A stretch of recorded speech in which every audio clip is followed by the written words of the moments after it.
First of all, we should define what is European Union and Brussels. So they should be our servant, because the European Union is not about Brussels and the European institutions. The European Union is about the member states, the sovereign member states. So the European Center, Brussels, should serve as a service center for the members who belong to the Alliance of the Nations called European Union. Ursula von der Leyen, who is the head of the Commission, is a bureaucrat who is paid by me.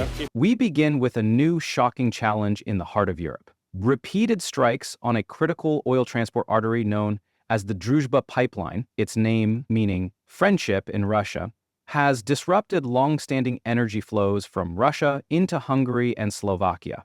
This pipeline, one of the world's longest and most important, stretches around 4,000 kilometers from Russia into Ukraine, Belarus, Poland, and onward into Central Europe. It has historically ensured stable crude oil supplies to refineries in Hungary, Slovakia, Germany, and beyond. In August 2025, as part of its military pressure on Russia, Ukraine launched several targeted attacks on key pumping stations of the Druzhba system, including the Unicha junction in Russia's Bryansk region and another at Nikolskoye in the Tambov area. These strikes, carried out using drones and HIMARS rockets, sparked fires that severely damaged infrastructure and suspended oil deliveries for at least 5 days. Government officials in Hungary and Slovakia reacted sharply. Their foreign ministers reminded Brussels that their countries were heavily dependent on this pipeline and warned that without it, reliable oil supplies were not feasible. In a joint letter to the European Commission, they expressed alarm that deliveries could be halted for several days, stressing the physical and geographic reality of their energy vulnerability. From Hungary's perspective, the strike crossed a red line. Minister Peter Szijjártó condemned the attacks on social media, calling them assaults on energy security and implicitly on national sovereignty. Prime Minister Viktor Orban, who has often resisted EU pressure regarding Kiev, also voiced strong condemnation, emphasizing that while Hungary provided Ukraine with electricity and fuel, it was being targeted in return, a move he described as very unfriendly. He used those exact words in a letter he sent to former US President Donald Trump. That letter prompted an unusual response. Trump, in handwriting on a copy of Orban's note, wrote, "Victor, I do not like hearing this. I am very angry about it. Tell Slovakia, you are my great friend." The exchange became public, reinforcing political symbolism in an already highly charged situation. Meanwhile, the European Commission offered reassurances that Hungary and Slovakia held enough oil reserves, reportedly around 90 days' worth, and that short-term supply risks were being managed. They pointed to investments in infrastructure elsewhere, such as in Croatia, to diversify supply routes. This situation exposes a broader strategic dilemma. Since Russia's 2022 invasion of Ukraine, the EU has pursued a policy to phase out imports of Russian oil and gas by 2027. Yet Hungary and Slovakia have remained exceptions. To protect their economies, they retained access to Russian hydrocarbons via Druzhba. But as events show, those exceptions come with costs. When infrastructure is targeted, they are immediately at risk, adding complexity.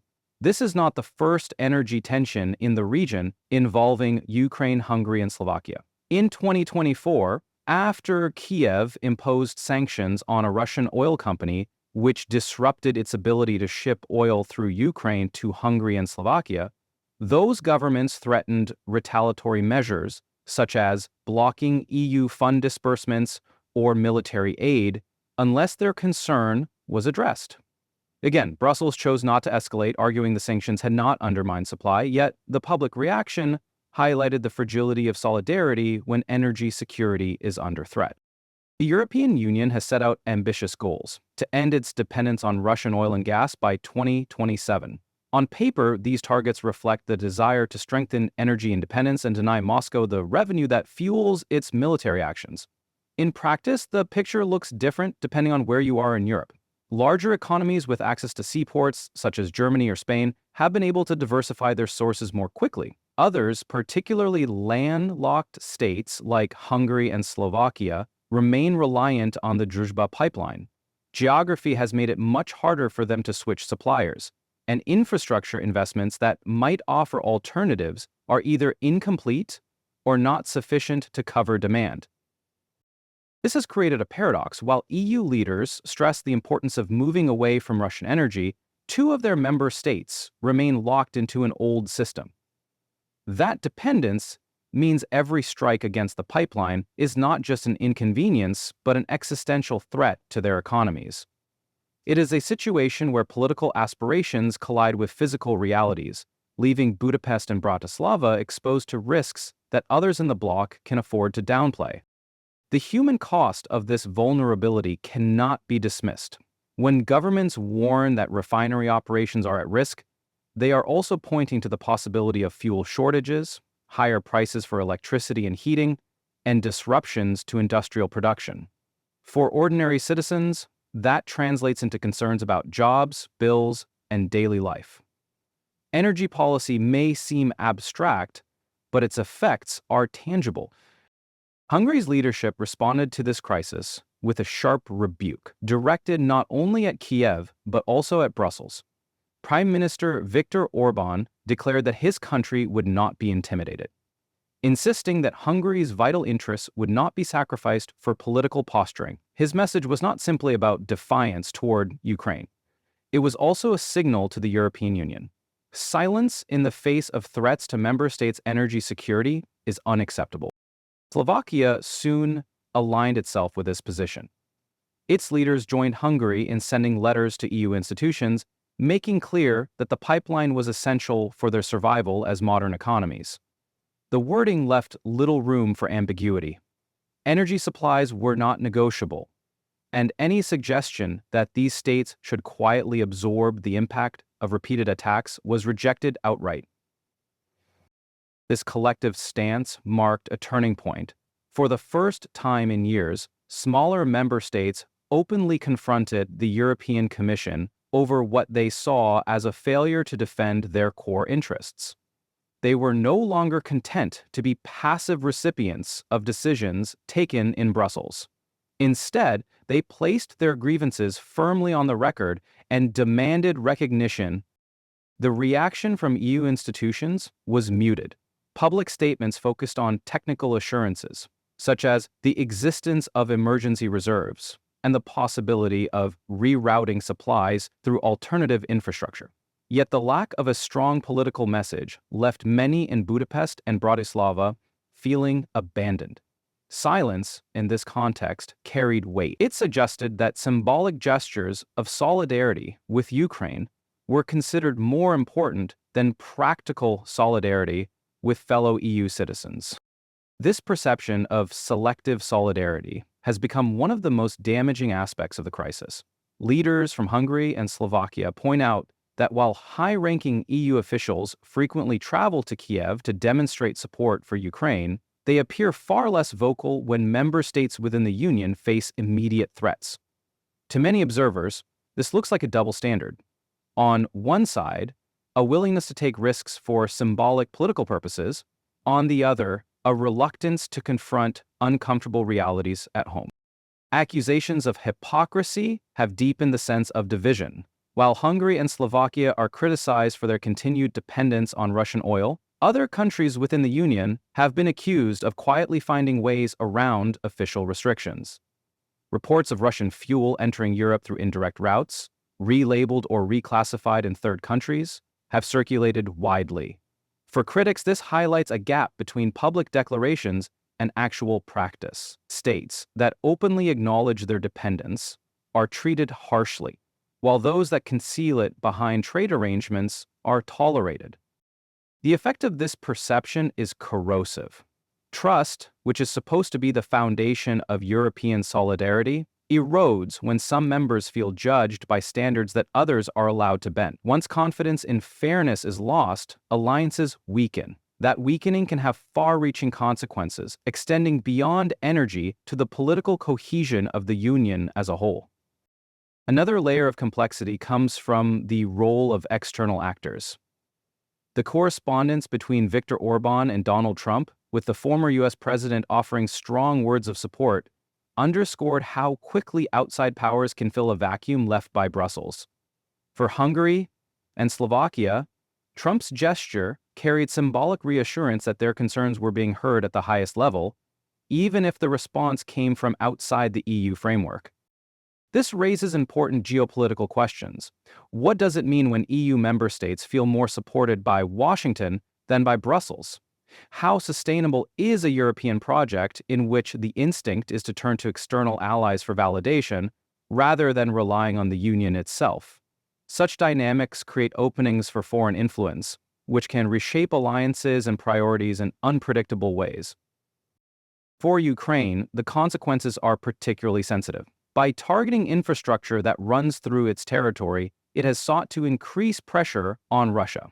Yet the collateral effect has been to alienate two of its neighbors, both of whom are members of the EU. If those neighbors were to take drastic measures, such as blocking energy transit altogether, Ukraine could face severe repercussions. It might lose access to a key transit route, undermining its own leverage and potentially straining its ties with partners who had previously offered support.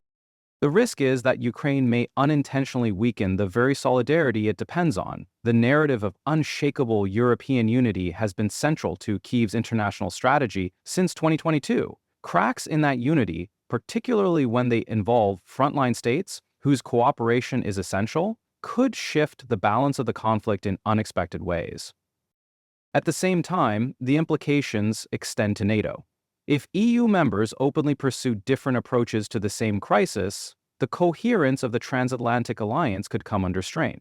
Questions about trust and commitment do not remain confined to Brussels.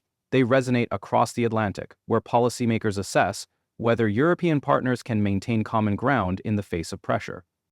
The situation, therefore, is larger than a damaged pipeline. It is about whether Europe can reconcile its long-term goals with the immediate needs of its member states.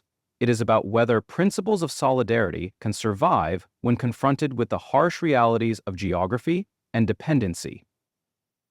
And it is about how internal divisions can create opportunities for outside actors to exert influence. What makes this moment particularly significant is its potential to set precedents.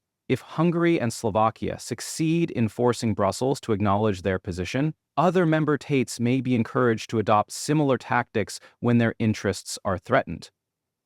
If, on the other hand, their concerns are ignored, the resentment may push them to seek deeper partnerships beyond the Union, altering the balance of power within Europe itself. The crisis has exposed a fundamental tension at the heart of the European project.